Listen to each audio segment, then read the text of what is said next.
Praise be to the Lord Jesus. இயேசு கிறிஸ்துவினால் உங்களுக்கு சமாதானமும் சந்தோஷமும் உண்டாவதாக. இன்னைக்கு பார்க்கவிருக்கிற வேத பகுதி நீதிமொழிகள் 20வது அதிகாரம் வசனம் 1. Proverbs chapter 20 verse 1. திராட்சரசம் பரியாசம் செய்யும், மதுபானம் அமளி பண்ணும், அதனால் மயங்குகிற ஒருவனும் ஞானவான் அல்ல. நீதிமொழிகள் எந்த காலத்திற்கும் பொதுவானதா இருக்கு, எல்லா காலத்திற்கும் ஏற்றதாக இருக்கு.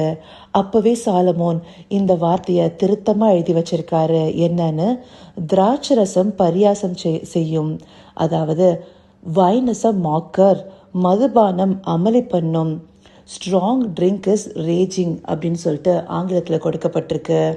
அப்படி இந்தப்படியான மதுபானத்திலையும் திராட்சரசத்திலையும் தங்களை தாங்களே மூழ்கடித்துக் கொள்கிறவர்கள் அவங்க யாருமே ஞானவான் அல்ல. ஒருத்தர் ஞானவான் அல்லன்னா அதற்கு எதிர்ப்பதும் என்னது? முட்டாள்கள். அவங்க தன்னிலை மறந்து ஒரு போதை நிலையில அந்த அடிமைத்தனத்துக்குள்ளார போறாங்க. நிறைய பேர் பைபிள் என்ன 10 கட்டளைகள்லாம் ஆண்டவர் ட்ரிங்க்ஸ் பண்ணுறது தப்புன்னு சொல்கிறாங்களா அப்படிங்கிற ஒரு வார்த்தை அளவுக்கு வந்துட்டாங்க. ஏன்னா கிறிஸ்தவர்களே நிறைய பேர் குடிக்கிறத ஒரு சோஷியல் ஹேபிட், அதாவது ஒரு சோஷியல் ட்ரிங்கிங்னு சொல்லிட்டு ஒரு தவறான ஒரு பழக்க வழக்கத்துக்குள்ளார போகிறாங்க. இப்போ ஆண்கள் மாத்திரம் இல்லை, பெண்களும் கூட அநேக காரியங்களில் ஈடுபடுறாங்க. இது தவறான விஷயங்கிறது புரியல. நம்முடைய வேதாகமத்தின் அடிப்படையில் பார்க்கும்போது அநேக இடங்களில் இது தவறுங்கிறது நம்மளுக்கு தெளிவாக குறிப்பிடப்பட்டிருக்கு. நீதிமொழிகள் 23வது அதிகாரம் 29வது வசனம் சொல்லுது, ஐயோ, யாருக்கு வேதனை, யாருக்கு துக்கம், யாருக்கு சண்டைகள், யாருக்கு புலம்பல், யாருக்கு காரணமில்லாத காயங்கள், யாருக்கு இரத்தம் கலங்கின கண்கள்.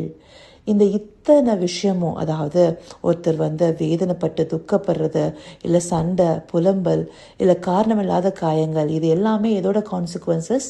ஒருத்தர் குடிச்சிருந்தா அந்த மாதிரி பண்ணுறது. ஏன்னா இதுக்கு அடுத்தபடியான வசனத்தில் தெளிவாக குறிப்பிட்டிருக்காங்க, மதுபானம் இருக்கும் இடத்திலே தங்கி தரிப்பவர்களுக்கும் கலப்புள்ள சாராயத்தை நாடுகிறவர்களுக்கும் தானே. மதுபானம் இரத்த வர்ணமாய் இருந்து பாத்திரத்தை பளபளப்பாய் தோன்றும் போது நீ அதை பாராதே, அது மெதுவாய் இறங்கும், முடிவிலே அது பாம்பை போல கடிக்கும், விரியனை போல தீண்டும். அப்படி இந்த மாதிரியான ஒரு நிலைக்குள்ளார போகும். நம்ம இதை மாதிரியான விஷயங்களை நாடக்கூடாதுங்கிறத இந்த வசனம் தெளிவாக காண்பித்திருக்கிறது. அதே அதிகாரத்தில் கடைசி வசனம் சொல்லுது, என்னை அடித்தார்கள் எனக்கு நோகவில்லை, என்னை அறைந்தார்கள் எனக்கு சுரணை இல்லை, நான் அதை பின்னும் தொடர்ந்து தேட எப்பொழுது விழிப்பேன் என்பாய். அப்படி அதை ஒரு அடிமைத்தனத்துக்குள்ளார என்ன பண்றாங்கன்னே தெரியாது. ஒருத்தர் அடிச்சாலும் இல்லை வேற ஏதாவது பண்ணாலும் அவங்களுக்கு அந்த சொரணை இல்லாம போயிடுது. ஒரு மனுஷன் சொரணை இல்லாம எப்ப போக முடியும்? ஒரு கோமா ஸ்டேஜ் இருக்கும்போதோ, இல்லை அவங்க இறந்து போனதுக்கு அப்புறமோ, இல்லை அந்த ஒரு நிலையில ஒரு குடிப்பவங்க போறாங்கன்னா அது எந்த அளவுக்கு ஒரு மனுஷனை மதிமயங்க பண்ணுது. சிலர் சொல்லுவாங்க, நான் என்னோட நிலை மறந்து போற அளவுக்கு குடிக்க மாட்டேன், ரொம்ப என்னோட நிதானம் தெரியற அளவுக்கு குடிப்பேன் அப்படின்னு சொல்லிட்டு. எந்த விஷயத்துலையுமே நான் அளவா பண்ணுவேன், இப்படியெல்லாம் நான் என்னை ஒரு லிமிட்டேஷன் செட் பண்ணுவேன் அப்படின்னு சொன்னாலும் அந்த மாதிரியான விஷயம் நம்மளை ஒரு சரியான நிலைப்படுத்தாது அப்படிங்கிறது நம்முடைய வேதாகம் நம்மளுக்கு குறிப்பாக உணர்த்துது. இது ஓசியா 4வது அதிகாரம் 11வது வசனத்தில் கூட சொல்லப்பட்டிருக்கு. அது மாத்திரம் இல்லை, நீதிமொழிகள் 31வது அதிகாரம் 4வது வசனத்தில் லேமுவேல் ராஜாவுக்கு திராட்சரசம் குடிப்பது நல்லதல்ல, அது ராஜாக்களுக்கு தகுதி அல்ல, மதுபானம் பிரபுக்களுக்கு தகுதி அல்லன்னு சொல்லிட்டு அட்வைஸாக சொல்லப்பட்டிருக்கு. இந்தபடி அந்த திராட்சரசம்ன்றது என்றைக்குமே ஒரு மனிதனுக்கு ஒரு நல்வழிப்படுத்துகிற விஷயமா கிடையாது. ஏசியா 28வது அதிகாரம் 7வது வசனம் கூட சொல்லுது, திராட்சரசத்தால் மயங்கி மதுபானத்தால் வழி தப்பி போகிறார்கள்னு சொல்லிட்டு. அதனால ஆசாரியரும் தீர்க்கதரிசியும் கூட மதிமயங்கி சரியான நியாயம் தீர்க்கிறதுல இல்லை, இடறி போறாங்கன்னு சொல்லி குறிப்பிடப்பட்டிருக்கு. அந்தபடி ஒருத்தரை இடறி போக பண்ணக்கூடிய ஒரு காரியமா இந்த மதுபான பழக்கம் இருக்கு. இதனால பல குடும்பங்கள் நிறைய அழிவை சந்திக்குது, அவங்களுக்குள்ளார வேதனைகள் உண்டாகுது. இந்தபடியான காரியத்தை அதாவது இதை ஒரு பிஸ்னஸாக எடுத்து பண்ணுறவங்களுடைய குடும்பத்திற்கு ஒரு சாபம் உண்டாகுது. இதை அறியாமல் இதனால் சம்பாதிக்கிறதும் இதை நாடி போகிறதும் எத்தனை பாவங்களுக்கு உள்ளாக்குது, அது எந்த மாதிரியான கான்சிக்வன்சஸை கொண்டு வருது அப்படிங்கிறது தெரியாமல் நிறைய பேர் பாவத்திற்குள்ளார போகிறாங்க. அந்த துன்மார்க்கத்திற்கு ஏதுவான மதுபான வெறி கொள்ளாமல்னு சொல்லிட்டு எபேசியர் 5வது அதிகாரம் 18வது வசனம் சொல்லுது. அது வேறொரு காரியத்துக்காக சொல்லப்பட்டாலும் அந்த மதுபான வெறி எப்படி துன்மார்க்கத்திற்கு ஏதுவான துன்மார்க்கர்கள், அதாவது பாவி, அதிகமான பாவத்திற்குட்பட்டவர்கள் துன்மார்க்கர்களாக மாறுகிறார்கள்.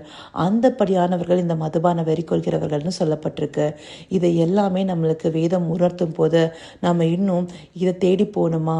இது மாத்திரம் இல்லாமல் 1 கொரிந்தியர் 6வது அதிகாரம் 10வது வசனமும் கலாத்தியர் 5வது அதிகாரம் 21வது வசனமும் இந்த மாதிரி இந்த வெறியர்கள், அதாவது குடித்து வெறிக்கிறாங்க இல்லையா, அவங்கெல்லாம் பரலோக ராஜ்யத்தை சுதந்திரிப்பதில்லை இன்னும் சொல்லப்பட்டிருக்கு. அப்படி நாம தேவனுடைய ராஜ்யத்திற்கு பாத்திரர்களாக இருக்காத ஒரு வாழ்க்கை தான் இந்த மதுபானம் கொண்டு போகுது அப்படிங்கிறத நமக்கு ஆண்டவர் இந்த வார்த்தைகள் மூலமா உணர்த்துகிறாரு.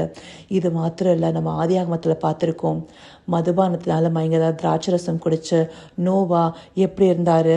ஆதியாகமம் 9வது அதிகாரம் 21வது வசனம் சொல்லுது, அந்த திராட்சரசத்தை குடிச்சு வெறி கொண்டு அவங்களுடைய கூடாரத்தில் வஸ்திரம் விலகி படித்திருந்தாருன்னு சொல்லிட்டு, அது மாத்திரம் இல்லை, லோத்துடைய மகள்கள் என்ன தவறு செய்கிறார்கள்னு சொல்லிட்டு நம்மளுக்கு வேதாகமம் ஆதியாகமம் 19வது அதிகாரத்தில் காண்பிக்குது.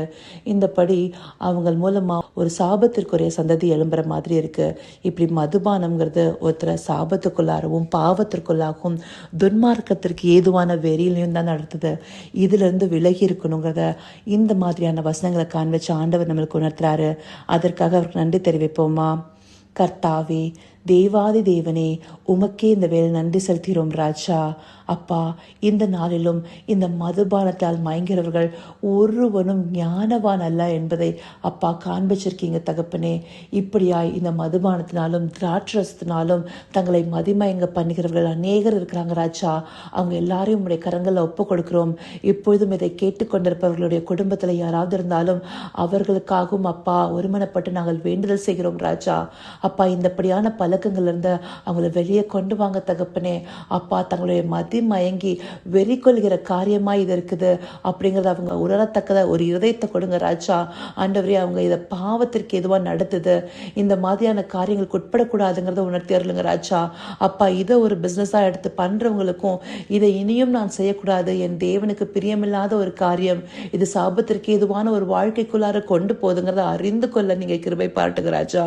இதுல இருந்து விலகி வர அப்பா நீர் அவர்களுக்கு அந்த அடிமைத்தனத்திலிருந்து ஒரு விடுதலை கொடுங்க ராஜா. குமாரன் விடுதலையாக்கினால் மெய்யாகவே விடுதலை ஆவீர்கள்னு சொல்லப்பட்டிருக்கு ராஜா. அப்படிப்பட்ட ஒரு பூர்ணமான விடுதலை தேவரீர் கட்டளையிட போகிற கிருபைக்காய் நன்றி. சகலவித துதி மகிமை கனம் யாவும் ஒருவருக்கே செலுத்துகிறோம். இயேசு கிறிஸ்துவின் மூலமாய் வேண்டிக் கொள்றேன் பிதாவே. ஆமென், ஆமென்.